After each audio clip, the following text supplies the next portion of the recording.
নমস্কাৰ আপোনাক স্বাগতম জনাইছো মই ৰাজশ্ৰী লৈছো এক গুৰুত্বপূৰ্ণ খবৰ মুখ্যমন্ত্ৰী ডক্টৰ হিমন্ত বিশ্ব শৰ্মাই এটা ভিডিঅ' সহ প্ৰমাণ দিছে এক বৰ্বৰ ঘটনাৰ আৰু মুখ্যমন্ত্ৰী ডক্টৰ হিমন্ত বিশ্ব শৰ্মাক বৰ্বৰ আক্ৰমণৰ ঘটনাৰ প্ৰমাণ দিছে মুখ্যমন্ত্ৰী ডক্টৰ হিমন্ত বিশ্ব শৰ্মাই এই সন্দৰ্ভত আমি সবিশেষ তথ্য লৈ অহাৰ চেষ্টা কৰিছো মুখ্যমন্ত্ৰী হিমন্ত বিশ্ব শৰ্মাৰ সৈতে সংঘটিত হৈছে এক ভয়ংকৰ ঘটনা মহামাৰীত সংঘটিত এই ভয়ংকৰ ঘটনা মুখ্যমন্ত্ৰীয়ে ভিডিঅ' সহ প্ৰমাণ দিলে এই বৰ্বৰ ঘটনাৰ ভিডিঅ'টোত উৰি আছে বিজেপিৰ পতাকা 2016 চনৰ 4 এপ্ৰিলত সংঘটিত হৈছিল এই আক্ৰমণৰ ঘটনা 2016ত জিতু গোস্বামীৰ হৈ নিৰ্বাচনী প্ৰচাৰ চলাবলৈ সামগ্ৰীত প্ৰৱেশ কৰিছিল মুখ্যমন্ত্ৰী ডক্টৰ হিমন্ত বিশ্ব শৰ্মা আৰু মহামাৰীৰ পঞ্চায়তত কংগ্ৰেছৰ সমৰ্থকে মুখ্যমন্ত্ৰীৰ ওপৰত চলাইছিল বৰ্বৰ আক্ৰমণ বুকুত জীৱন বান্ধি ওলাই আহিছিল মুখ্যমন্ত্ৰী তথা সমৰ্থকসকল সেই ঠাইৰ পৰা আৰু মুখ্যমন্ত্ৰীয়ে কেতিয়াও ভবা নাছিল সামগ্ৰীৰ ৰাইজে ন্যায় প্ৰদান কৰিব বুলি কিন্তু সামগ্ৰীৰ ৰাইজে সেই ঘটনাৰ গৰিহণা দিলে বুলি মন্তব্য মুখ্যমন্ত্ৰীগৰাকীৰ আৰু সমান্তৰালভাৱে মন্তব্য কৰিছে আপোনালোকে আপোনালোকৰ সন্তানক ন্যায় দিছে কিন্তু সেই সময়ত সামগ্ৰীৰ বিধায়ক আছিল ৰকিবুল হুছেইন আমি জনাই আছো এক গুৰুত্বপূৰ্ণ খবৰ মুখ্যমন্ত্ৰী ডক্টৰ হিমন্ত বিশ্ব শৰ্মাক বৰ্বৰ আক্ৰমণৰ ঘটনা সংঘটিত হৈছিল যাৰ এতিয়াৰ সময়ত মুখ্যমন্ত্ৰীগৰাকীয়ে ভিডিঅ' সহ ৰাইজক দেখুৱাইছে এই প্ৰমাণ আৰু মুখ্যমন্ত্ৰীয়ে ভিডিঅ' সহ প্ৰমাণ দিছে সেই বৰ্বৰ ঘটনাৰ ভিডিঅ'টোত উৰি আছে বিজেপিৰ পতাকা আৰু 2016 চনৰ 4 এপ্ৰিলত সংঘটিত হৈছিল এই আক্ৰমণৰ ঘটনা 2016ত জিতু গোস্বামীৰ হৈ নিৰ্বাচনী প্ৰচাৰ চলাবলৈ সামগ্ৰীত প্ৰৱেশ কৰিছিল মুখ্যমন্ত্ৰী ডক্টৰ হিমন্ত বিশ্ব শৰ্মা আৰু মহামাৰী পঞ্চায়তত কংগ্ৰেছৰ সমৰ্থকসকলে মুখ্যমন্ত্ৰীৰ ওপৰত চলাইছিল বৰ্বৰ আক্ৰমণ বুকুত জীৱন বান্ধি কোনো প্ৰকাৰে সেই ঠাইৰ পৰা ওলাই আহিছিল মুখ্যমন্ত্ৰী তথা সমৰ্থকসকল আৰু মুখ্যমন্ত্ৰীয়ে কেতিয়াও ভবা নাছিল সামগ্ৰীৰ ৰাইজে ন্যায় প্ৰদান কৰিব বুলি কিন্তু সামগ্ৰীৰ ৰাইজে সেই ঘটনাৰ গৰিহণা দিছে আৰু সমান্তৰালভাৱে কৈছে আপোনালোকে আপোনালোকৰ সন্তানক ন্যায় দিছে আজিৰ তাৰিখত আপোনালোকে আপোনালোকৰ সেই বৰ্বৰ ঘটনাৰ আপোনালোকৰ সন্তানক ন্যায় দিছে কিন্তু সেই সময়ত সামগ্ৰীৰ বিধায়ক আছিল ৰকিবুল হুছেইন বুলি মন্তব্য কৰিছে মুখ্যমন্ত্ৰী ডক্টৰ হিমন্ত বিশ্ব শৰ্মাই সমান্তৰালভাৱে ফেচবুক লাইভ যোগে সেই 2016 চনৰ 4 এপ্ৰিলৰ ঘটনাৰ ভিডিঅ' সহ প্ৰমাণ দিলে মুখ্যমন্ত্ৰী ডক্টৰ হিমন্ত বিশ্ব শৰ্মাই নমস্কাৰ আৰু শুভ সন্ধিয়া অসমবাসী ৰাইজলৈ আজিৰ এই গুৰুত্বপূৰ্ণ দিনটোত আৰু এটা আনন্দৰ দিনটোত মই বহুত মোৰ শ্ৰদ্ধা আৰু অভিনন্দন জনাইছো আপোনালোক সকলোৱে ইতিমধ্যে অৱগত যে ভাৰতৰ এখন অন্যতম গুৰুত্বপূৰ্ণ প্ৰদেশ মহাৰাষ্ট্ৰত ভাৰতীয় জনতা পাৰ্টি আৰু ইয়াৰ মিত্ৰজোঁটে আজি হোৱা নিৰ্বাচনত নিৰংকুশ সংখ্যাগৰিষ্ঠতা লাভ কৰিবলৈ সক্ষম হৈছে কিছুদিন আগতে হাৰিয়ানাৰ নিৰ্বাচনতো ভাৰতীয় জনতা পাৰ্টিয়ে বিপুল বিজয় লাভ কৰিবলৈ সক্ষম হৈছে দৰাচলতে লোকসভা নিৰ্বাচনৰ পিছত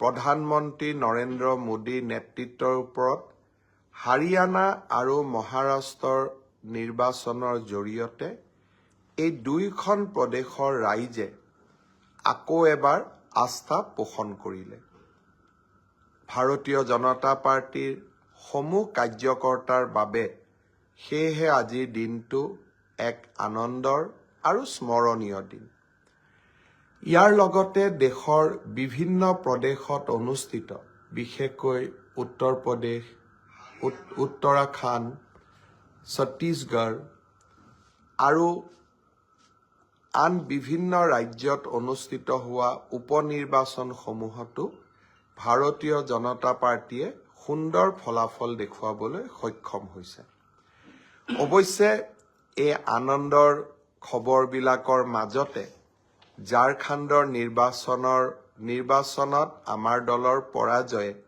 স্বাভাৱিকভাৱে আমাক সকলোকে ব্যথিত কৰিছে ঝাৰখণ্ডৰ বিষয়ে মই আৰু অলপ কথা ব্ৰডকাষ্টৰ শেষৰ ফালে ক'বলৈ যত্ন কৰিম আজিৰ দিনটোত অসমবাসী ৰাইজক মই বিশেষভাৱে কৃতজ্ঞতা জনাম এই কাৰণেই যে অসমত অনুষ্ঠিত 5টা বিধানসভাৰ উপনিৰ্বাচনত আমাৰ দল তথা অসম গণ পৰিষদ আৰু UPPL দলৰ প্ৰাৰ্থী 5টা উপনিৰ্বাচনতে বিজয়ী হ'বলৈ সক্ষম হ'ল।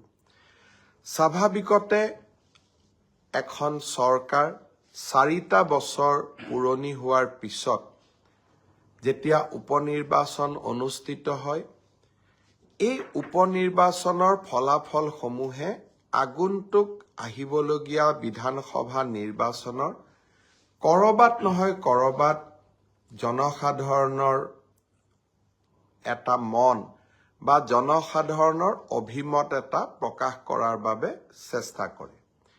সেয়েহে নিৰ্বাচনলৈ এটা বছৰ থকা ৰাজ্যবিলাকত সাধাৰণতে শাসকীয় দলে 100% আসনত বিজয়ী নহয়, যদিহে সেই প্ৰদেশখনৰ ৰাইজে পৰিৱৰ্তন বিচাৰে। 4খন আসন আমাৰ আছিল, বঙাইগাঁৱত অসম গণ পৰিষদ, চিডলিত UPPL, ধলাইত ভাৰতীয় জনতা পাৰ্টি, বিহালীত ভাৰতীয় জনতা পাৰ্টি। 100% আমি বিজয়ী হ'বলৈ সক্ষম হলো। ইয়াৰ লগতে অসমৰ ৰাইজে আমাক 100%ৰ ওপৰত এক প্ৰকাৰ এটা প্ৰিমিয়াম দিলে। প্ৰিমিয়াম হ'ল চামুগুৰি সমষ্টি। আমি সকলোৱে জানো যে চামুগুৰি সমষ্টি যিটো ডেমোগ্ৰাফি বা জনসংখ্যাৰ যিটো গাঁথনি, সেই জনসংখ্যাৰ গাঁথনিটোত 65% সংখ্যালঘু লোকে তাত বসবাস কৰে। কংগ্ৰেছ দলে বিগত 25 বছৰ ধৰি এই সমষ্টিটোক প্ৰতিনিধিত্ব কৰি আহিছে। যোৱা লোকসভাৰ নিৰ্বাচনতো এই সমষ্টিটোৰ পৰা লোকসভাৰ সাংসদ হিচাপে প্ৰদ্যুৎ বৰদলৈ ডাঙৰীয়াই যথেষ্ট সংখ্যক ভোটত লিড ল'বলৈ সক্ষম হৈছিল। সেয়েহে নিৰ্বাচনৰ প্ৰাৰম্ভণিতে মোক কোনোবা সাংবাদিকে সুধিলে যে উপনিৰ্বাচনত আপোনালোকে কেইটা সিটত জিকিব, মই 4টা সিটত জিকিম বুলি উল্লেখ কৰিছিলোঁ। কাৰণ চামুগুৰি সমষ্টি আমি জিকা সহজসাধ্য নাছিলে। মই গৌৰৱ অনুভৱ কৰোঁ যে ভাৰতীয় জনতা পাৰ্টিৰ কাৰ্যকৰ্তাসকলে অক্লান্ত প্ৰচেষ্টাৰে চামুগুৰি সমষ্টিত আমাৰ দলৰ প্ৰাৰ্থী ডিপ্লু ৰঞ্জন শৰ্মাক বিপুল ভোটত বিজয়ী কৰে। চামুগুৰিৰ বিজয়ে অসমৰ ৰাজনীতিলৈ এটা বহু ডাঙৰ পৰিৱৰ্তন কঢ়িয়াই আনিব। কংগ্ৰেছ দলৰ ৰাজনীতি আছিলে এপিজমেণ্ট, অৰ্থাৎ কোনোবা এটা জনগোষ্ঠীৰ প্ৰতি বিশেষ মৰম আৰু তাৰ ফলত সংখ্যাগৰিষ্ঠ জনসাধাৰণক অৱমাননা। ভাৰতীয় জনতা পাৰ্টিৰ নীতি হ'ল appeasement to none, justice to all, অৰ্থাৎ আমি সকলোকে ন্যায় প্ৰদান কৰিম, কিন্তু কাকোৱেই আমি ভোট বেংকৰ দৰে ব্যৱহাৰ নকৰোঁ। আৰু সেই ধৰণে অসমৰ সংখ্যালঘু জনতাৰ মাজত আমি সোমাবলৈ চেষ্টা কৰিছিলোঁ যে, আৰু আমি স্পষ্টভাৱে ৰাইজক কৈছিলোঁ যে appeasement to none but justice to all, সবকে সাথ সবকে বিকাশ। আজি চামুগুৰি সমষ্টিৰ সংখ্যালঘু জনসাধাৰণেও অভূতপূৰ্বভাৱে আমাক ভোটদান কৰিলে আৰু পৰম্পৰাগতভাৱে ভাৰতীয় জনতা পাৰ্টিক ভোট দি অহাসকলে আমাক পুনৰ এবাৰ আস্থা পোষণ কৰিলে। মই পুনৰবাৰ চামুগুৰিৰ বিশেষ বিজয়ৰ বাবে ডিপ্লু ৰঞ্জন শৰ্মা আৰু ভাৰতীয় জনতা পাৰ্টিৰ কাৰ্যকৰ্তাসকল, লগতে মন্ত্ৰী কেশৱ মহন্ত আৰু দিনে নিশাই পৰিশ্ৰম কৰা বিধায়ক জিতু গোস্বামীক উষ্ণ অভিনন্দন জনাইছোঁ। বিহালীৰ নিৰ্বাচন এটা সাধাৰণ নিৰ্বাচন আছিল, অৰ্থাৎ বিজেপি দলৰ দখলত থকা আসনখন আমি তাক পুনৰ আমি যাতে ৰাখিব পাৰোঁ তাৰ বাবে আমি প্ৰচেষ্টা কৰিছিলোঁ। কিন্তু বিহালীৰ নিৰ্বাচনে তেতিয়া জনসাধাৰণৰ মাজত উৎকণ্ঠা বৃদ্ধি কৰিছিল যেতিয়া যোৰহাটৰ সাংসদজনে বিহালীত 2 মাহ ধৰি এক প্ৰকাৰ শিবিৰ পাতি নিৰ্বাচনত জঁপিয়াই পৰিছিল। কংগ্ৰেছ দলৰ যিকোনো নেতাই কোনোবা সমষ্টিৰ প্ৰতি বিশেষ দৃষ্টি দিয়াটো আপাততঃ দৃষ্টিত মই ভুল বুলি নাভাবোঁ। কিন্তু এটা কথা মই বাৰে বাৰে মোৰ মনত আহিছিলে আৰু সেই কথাটো মই নিৰ্বাচনী সভাসমূহতো এক প্ৰকাৰ কৈছিলোঁ যে 5টা সমষ্টিৰ ভিতৰতে বিহালীয়েই কিয়? আন কোনোবা এটা সমষ্টিটো তেওঁ 3 মাহ বাহৰ পাতিব পাৰিলেহেঁতেন। মই যিমান দূৰ অৱগত, কংগ্ৰেছ দলে প্ৰথমতে তেওঁক চিডলি সমষ্টিৰ দায়িত্ব দিছিল। তেওঁ নিজে আবেদন কৰি চিডলি সমষ্টিৰ পৰা বিহালী সমষ্টিত তেওঁ নিজৰ দায়িত্বভাৰ লৈছিলে। মই বাৰে বাৰে এটাই কথা মোৰ মনলৈ আহে, বিহালীত আমাৰ দলৰ প্ৰাৰ্থী আছিলে দিগন্ত ঘাটোৱাৰ, চাহ বাগিচাৰ এজন শ্ৰমিকৰ সন্তান, আৰু দিগন্ত ঘাটোৱাৰৰ দেউতাক চাহ বাগিচাৰ এজন চকীদাৰ আছিল। চাহ বাগিচাৰ সম্প্ৰদায়ৰ চকীদাৰৰ ল'ৰা এজনক হৰুৱাবৰ কাৰণে এজন যদি ৰাজ সন্তানে 3 মাহ ধৰি কেম্প কৰে, 2 মাহ ধৰি কেম্প কৰে, কৰবাত নহয় কৰবাত মই তাত সামন্তবাদৰ গুণ পাওঁ। কৰবাত নহয় কৰবাত মই এনে প্ৰচেষ্টাৰ মাজেৰে চাহ বাগিচাৰ সমাজখনৰ প্ৰতি থকা তেওঁলোকৰ যি এক প্ৰকাৰ ক'ব গ'লে স্থায়ী যি ঘৃণা শব্দটো সংসদীয় নহ'ব, এটা স্থায়ী অৱহেলা, যি বহু দিনৰ পৰা অৱহেলাৰ মানসিকতা আছিল, তাক আকৌ এবাৰ প্ৰতিফলিত কৰে। আমি সকলোৱে জানো কংগ্ৰেছৰ দিনত চাহ বাগিচাসমূহত হাইস্কুল এখন প্ৰতিষ্ঠা কৰা হোৱা নাছিল। চাহ বাগিচাৰ শ্ৰমিকসকলক সদায় প্ৰাপ্যৰ পৰা বঞ্চিত কৰি ৰখা হৈছিল। আমি ৰাতিৰ ভিতৰতে সমস্যাৰ সমাধান কৰিব নোৱাৰো, কিন্তু যোৱা ভাৰতীয় জনতা পাৰ্টীৰ চৰকাৰৰ কাৰ্যকালৰ সময়ত আমি আন্তৰিকতাৰে চাহ বাগিচাৰ শ্ৰমিকসকলৰ সমস্যাসমূহ সমাধানৰ বাবে প্ৰচেষ্টা কৰিছোঁ। আৰু কৰবাত নহয় কৰবাত বাগিচাৰ ৰাইজে আমাক আদৰণিও জনাইছে। চাহ বাগিচাৰ ৰাইজৰ প্ৰতি থকা প্ৰচণ্ড অৱহেলা আৰু কৰবাত নহয় কৰবাত মানসিক বিতুষ্টিৰ বাবেই 3 মাহকৈ চাহ বাগিচাৰ চকীদাৰৰ সন্তান এজনক কোনোবাই যদি হৰুৱাবলৈ কেম্প কৰে বা তাতেই বহি থাকে, মই নাভাবোঁ সি সমাজখনলৈ কৰবাত নহয় কৰবাত ইতিবাচক বাৰ্তা পঠিয়াইছে বুলি। কংগ্ৰেছ দলৰ ই আন্তৰিক কথা, কিন্তু আমি বিহালীৰ বিজয়ৰ জৰিয়তে চাহ বাগিচাৰ চকীদাৰৰ সন্তান এজনক অসম বিধানসভালৈ আনিব পাৰি আমি আজি যথেষ্ট আনন্দিত। আৰু বিহালীৰ ৰাইজকো মই ভাৰতীয় জনতা পাৰ্টীৰ ওপৰত গভীৰ আস্থা পোষণ কৰাৰ বাবে আকৌ এবাৰ ধন্যবাদ জনাইছোঁ। ব্ৰডকাষ্টত মই আপোনালোকক এটা সৰু ভিডিঅ' দেখুৱাব খুজিছোঁ। ভিডিঅ'টো অলপ দেৰি আপোনালোকে চাওক। এই ভিডিঅ'টো হ'ল 2016 চনৰ 4 এপ্ৰিলৰ দিনা চামুগুৰি সমষ্টিৰ মোৱামাৰী পঞ্চায়তত সংঘটিত হোৱা এটা ঘটনাৰ ভিডিঅ'। সেইদিনাখন আপোনালোকে ভিডিঅ'টোত ভাৰতীয় জনতা পাৰ্টীৰ পতাকা দেখা পাব। আৰু মই 2016 চনৰ নিৰ্বাচনৰ প্ৰাক মুহূৰ্তত আমাৰ দলৰ প্ৰাৰ্থী জিতু গোস্বামীৰ হৈ প্ৰচাৰ অভিযান চলাবলৈ চামুগুৰি সমষ্টিত প্ৰৱেশ কৰিছিলোঁ। মোৱামাৰী পঞ্চায়তত সেই সময়ৰ কংগ্ৰেছ দলৰ সদস্যসকলে এনেদৰে মোৰ ওপৰত আক্ৰমণ চলাইছিল আৰু এক প্ৰকাৰ জীৱন বান্ধি বুকুত বান্ধি আমি তাৰ পৰা ওলাই আহিছিলোঁ। 2016 চনৰ পিছত কেতিয়াও মই ভবা নাছিলোঁ যে চামুগুৰিৰ ৰাইজে মোক ন্যায় প্ৰদান কৰিব। আজি এই দিনটোত চামুগুৰিৰ ৰাইজে 4 এপ্ৰিল 2016 চনত ঘটা এই নিন্দনীয় ঘটনাটোক আকৌ এবাৰ গৰিহণা দিলে আৰু আপোনালোকে আপোনালোকৰ সন্তানক ন্যায় দিলে। মই শুনামতে মোৱামাৰী পঞ্চায়ততো আমি আজি যথেষ্ট ভোট পাবলৈ সক্ষম হৈছোঁ। ধুবুৰীৰ সাংসদ ৰকিবুল হুছেইন ডাঙৰীয়া সেই সময়ৰ চামুগুৰি সমষ্টিৰ বিধায়ক আছিল।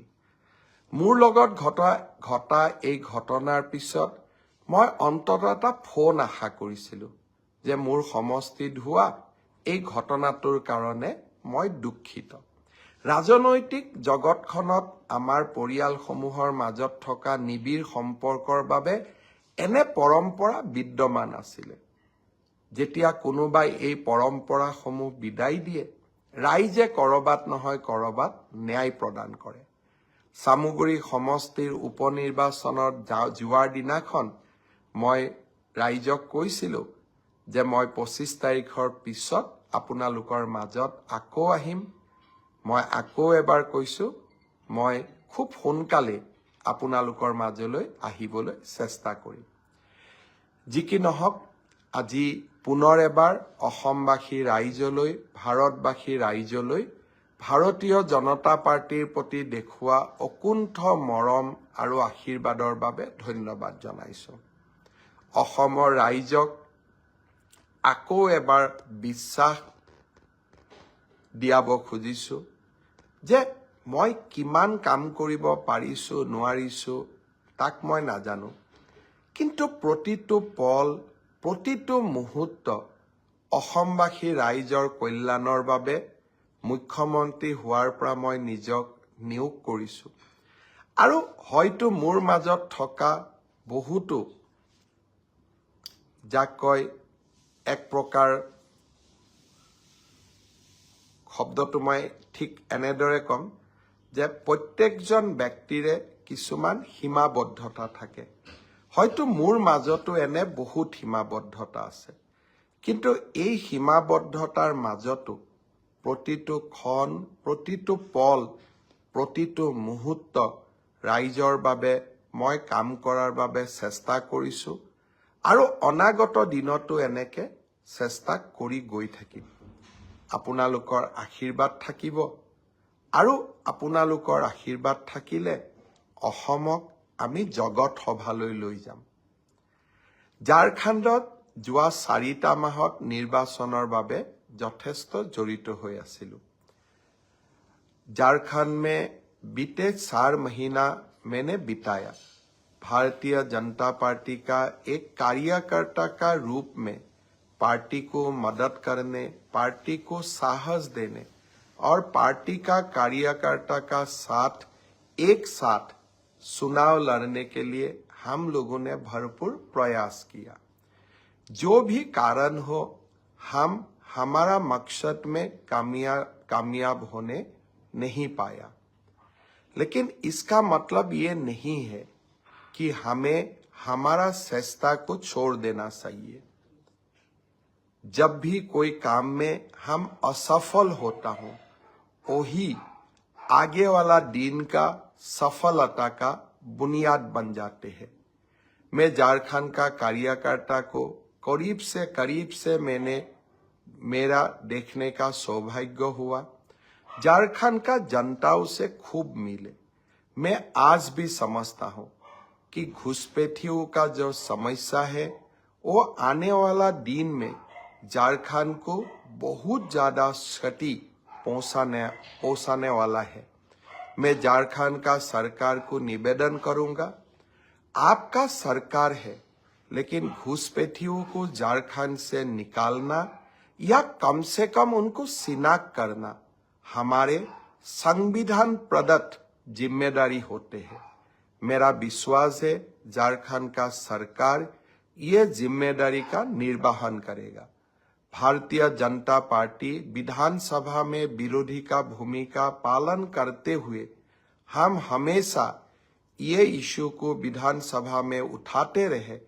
ये मैं सुने हुए विधायकों को मेरा ओर से निवेदन करूंगा।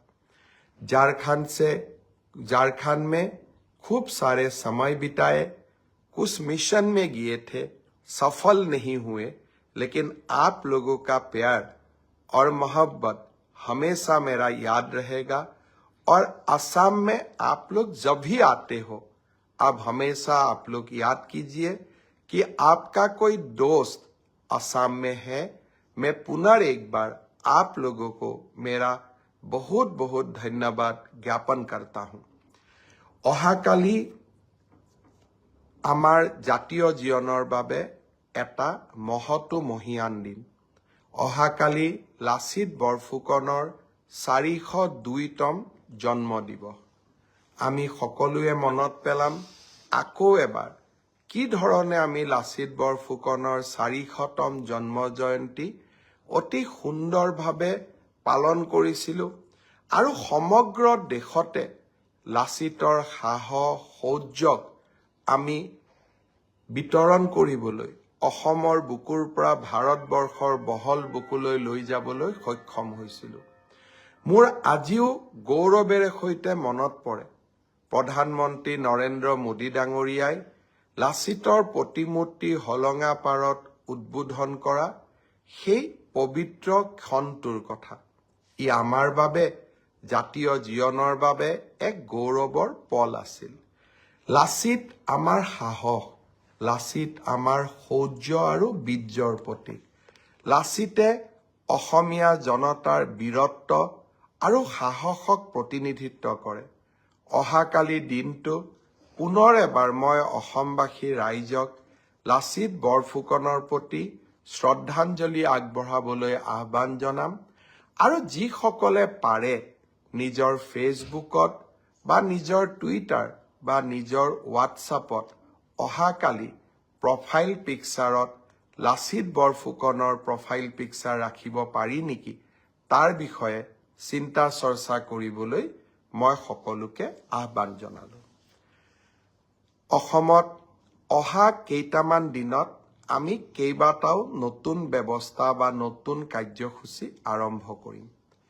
10 ডিচেম্বৰৰ পৰা 20 ডিচেম্বৰৰ ভিতৰত 10টা দিনত আমি 5টা কাৰ্যসূচী ৰূপায়ণ কৰিম। পোনপ্ৰথমে বিগত বানপানীত যিসকল লোক ভীষণভাৱে ক্ষতিগ্ৰস্ত হৈছিল তেওঁলোকক আমি সাহায্যসমূহ বিতৰণ কৰিম।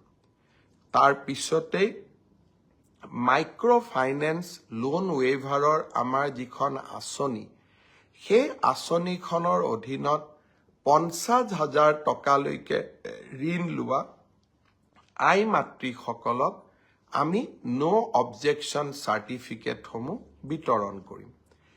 এই সময়ছোৱাৰ ভিতৰতে হাইস্কুল শিক্ষান্ত পৰীক্ষাত ডিষ্টিংশ্যন সৈতে পাছ কৰা ছাত্ৰ ছাত্ৰীসকলক আনন্দৰাম বৰুৱা বঁটা আমি প্ৰদান কৰিম।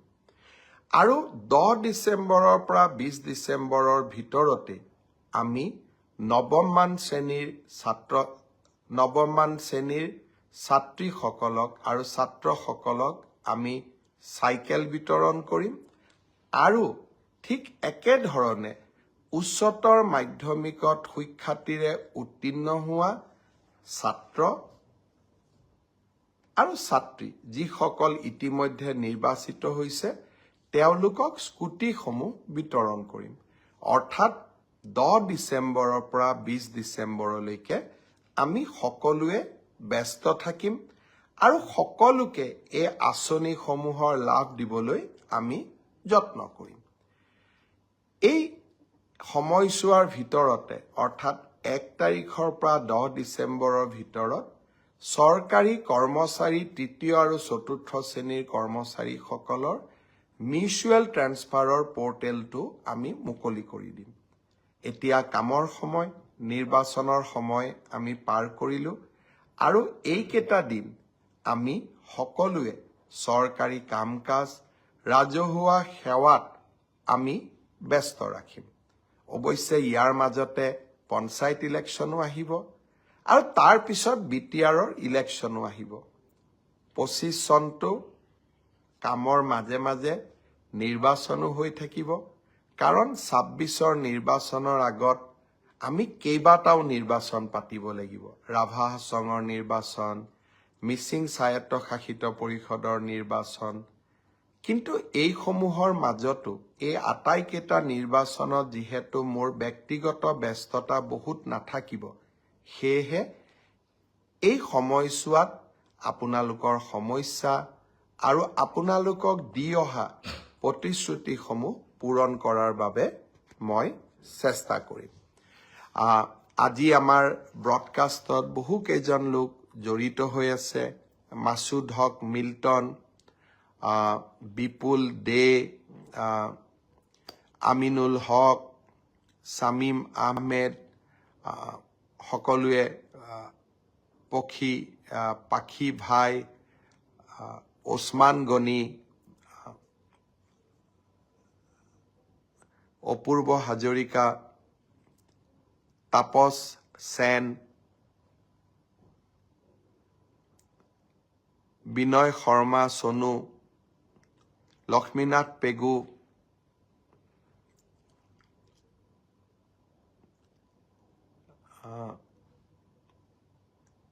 শ্ৰী ৰাম দুসাদ, সন্দীপন দেৱ, বিভিন্নজনে আজিৰ ব্ৰডকাষ্টত অংশ লৈছে। সকলোৰে নাম পঢ়াটো সম্ভৱ নহয়। দীপালী দাসেও আমাক চাই আছে, মিথুন বিশ্বাসে চাই আছে, হীৰকজ্যোতি গোস্বামীয়ে চাই আছে, অৰুণজ্যোতি মৰাণ, অৰুণেও আমাক ব্ৰডকাষ্ট চাই আছে, এডভোকেট জ্ঞানন্দ কৃষ্ণগিৰি তেখেতে আমাক চাই আছে, দুৰ্গেশ্বৰ দাসে চাই আছে, মই আমাৰ বিধায়ক বিজয় মালাকাৰে ব্ৰডকাষ্ট চাই আছে। সকলোকে মই পুনৰবাৰ ধন্যবাদ আৰু অভিনন্দন জনাইছো। পুনৰ এবাৰ 5টা সমষ্টিত আপোনালোকে দিয়া আশীৰ্বাদৰ বাবে পুনৰ এবাৰ মই অভিনন্দন জনাইছো। এই সুযোগতে বিজয়ী প্ৰাৰ্থীসকলৰ লগতে অসম গণ পৰিষদ